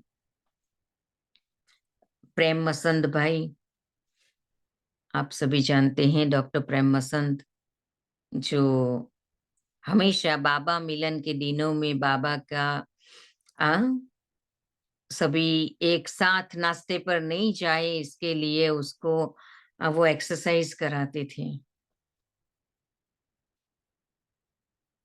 अचानक कोई मन न चित, वो आत्मा अचानक चली गई। तो कैसे आप सोचो कि समय कितना फास्ट गति से जा रहा है। नींद में ही आत्मा चली गई। हमें भी पता है कि कल सुबह उठेंगे या नहीं उठेंगे, नहीं पता है। निर्वैर भाई, इस बार ही तो लगता ही था जब हॉस्पिटल गए तो हाँ कि इस बार ये वापस नहीं आएंगे। एक जैसे आभास हो गया था मुझे, भले मैं अमेरिका में बैठी हूँ लेकिन परिवार के साथ कनेक्टेड तो होते ही है। तो ऐसे ही माना एक हमारे लिए किसी की भी मृत्यु होती है ना, एक बहुत बड़ा लेसन हमें सिखा के जाती है कि हम क्या साथ लेकर के जाएंगे। हमारे जीवन से लोगों को क्या प्रेरणा मिलेगी। आज निर्भय भाई के जीवन से लोगों को जो प्रेरणाएं मिली हुई है वो बातें सुना रहे हैं। अपना जब अंत होगा तो हमारे जीवन से लोगों को क्या प्रेरणा मिलेगी। तो किसी की भी मृत्यु हमें बहुत बड़ा लेसन सिखाती है। ऑफ कोर्स यज्ञ के अंदर निर्भय भाई की खोद कोई पूरी नहीं कर सकता है, लेकिन बाबा का यज्ञ है। बाबा चले गए तो भी यज्ञ चला। किसी के बिना यज्ञ रुकता तो नहीं है, लेकिन उनकी जो विशेषताएं थी वो विशेषता तो कोई भर नहीं सकता ना। उनका अपना पालना देने का तरीका था। कोई भी इजीली उसके पास जा सकता था, वो इतने ऑफिशियल नहीं थे। हाँ, टाइम लेना पड़ता था बिकॉज ऑफ तबीयत के हिसाब से, लेकिन हम लोग तो कभी भी चले जाते थे।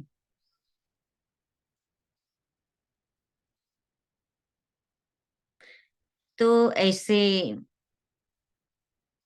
हमारे प्यारे निर्भय भाई जो 86 इयर्स के थे, 86 कंप्लीट नहीं किया था, नवंबर में कंप्लीट करते थे।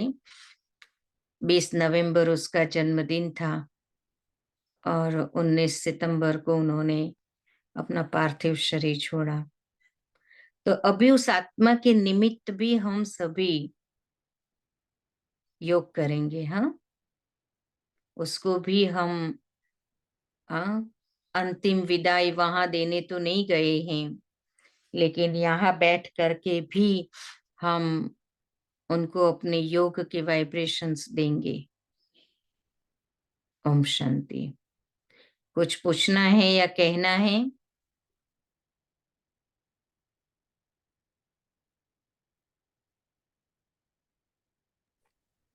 बहुत दिनों के बाद मेरा बहुत खुशी हुई।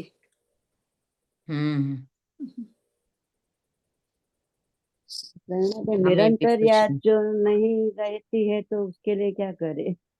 कोई ना बाबा कोई को युक्ति कंबाइन रचनी स्वरूप में होती, रखते हैं। युक्तियां रचनी होती हैं। बाबा के कि आजकल तो हमारे पास कई साधन हैं। एक तो ट्रैफिक कंट्रोल नियमित होना चाहिए हमारे घरों में भी, जिसकी भी ऐप हमारे पास है, या तो बाबा को साथी बना करके उनसे चलो बाबा हमें, बाबा को यूज करो। हर बात में बाबा को यूज करेंगे तो बाबा की याद बनी रहेगी।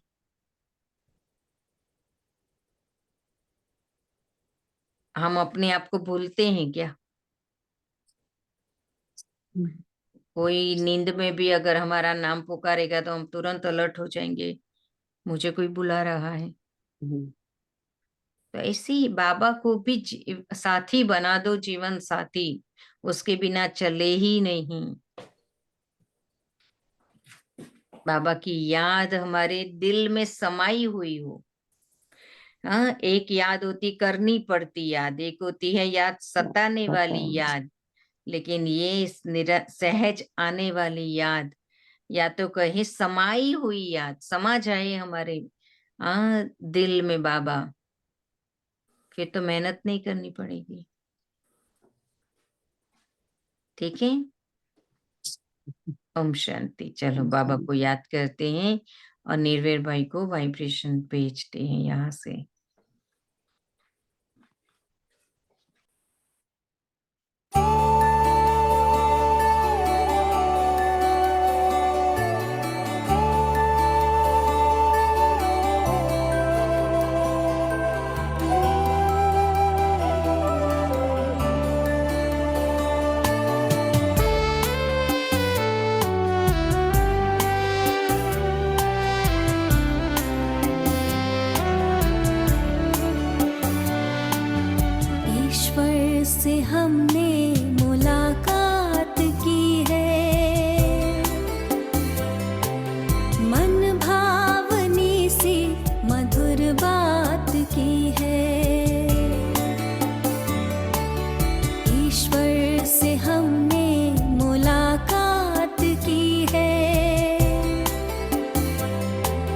मन भावनी सी मधुर बात की है। मिली है खुशी हमको प्रभु से मिलन की, मिली है खुशी हमको प्रभु से मिलन की। वरदानों की हम पे बरसात की है, वरदानों की हम पे बरसात की है। ईश्वर से हमने मुलाकात की है,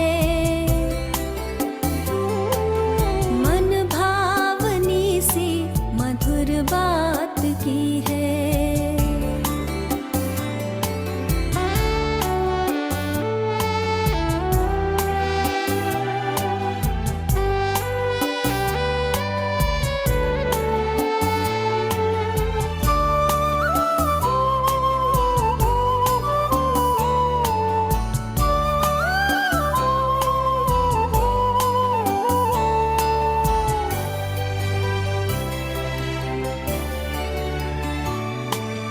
धरती सी है धीरता हमने पाई, मन को गगन सी मिली है ऊंचाई।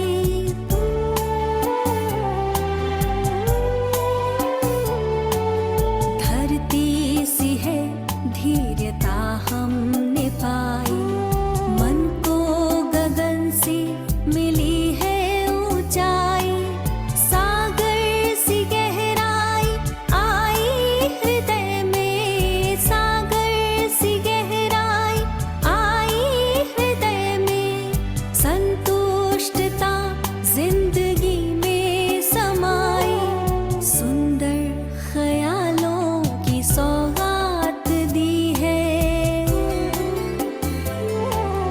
मन भावनी सी मधुर बात की है, वरदानों की हम पे बरसात की है, वरदानों की हम पे बरसात की है।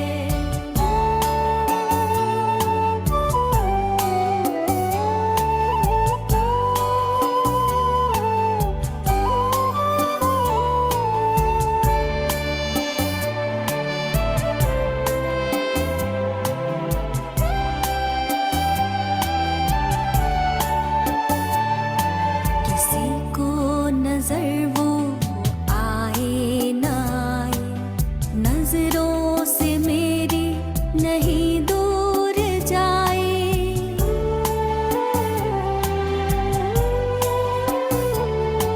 किसी को नजर वो आए न आए, नजरों से मेरी नहीं दूर जाए। कैसे कहे हम ये अनुभव की बातें, कैसे कहे हम ये अनुभव की बातें। शब्दों में वर्णन किया कैसे जाए, खुशियों की वर्षा दिन रात की है।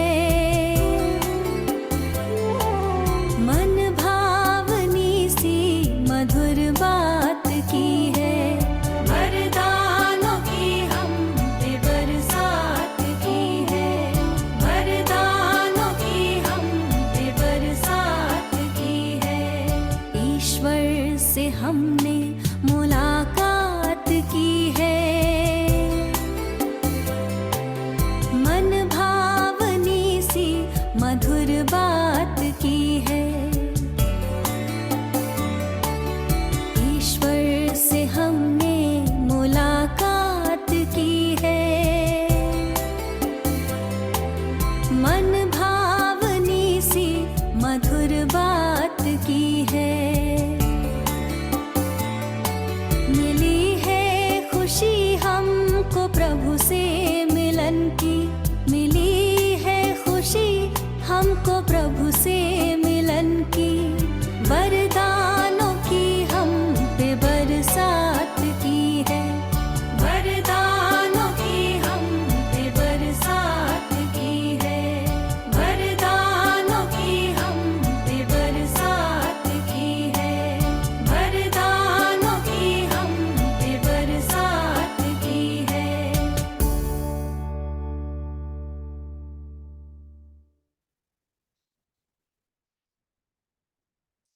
शांति।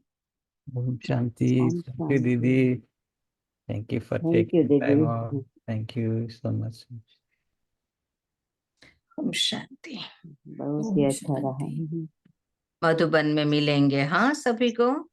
ओम शांति। थैंक सभी यू। Unmute thank you. करके ओम शांति दीदी। जी गौतम भाई हाँ कुछ जी, कह रहे थे। हाँ सभी अनम्यूट करके लोग बोलेंगे। कई तो अनम्यूट ही नहीं किए हैं। हाँ कैमरा भी नहीं करते हाँ, हैं। जो भी नहीं, कैमरा होता ऑन नहीं नहीं है किया। कभी कभी अनम्यूट। हाँ ओम करते शांति। हैं। ओम ओम शांति। शांति ओम ओम शांति। शांति। ओम शांति दीदी। ओम शांति। ओम शांति। ओम शांति। ओके।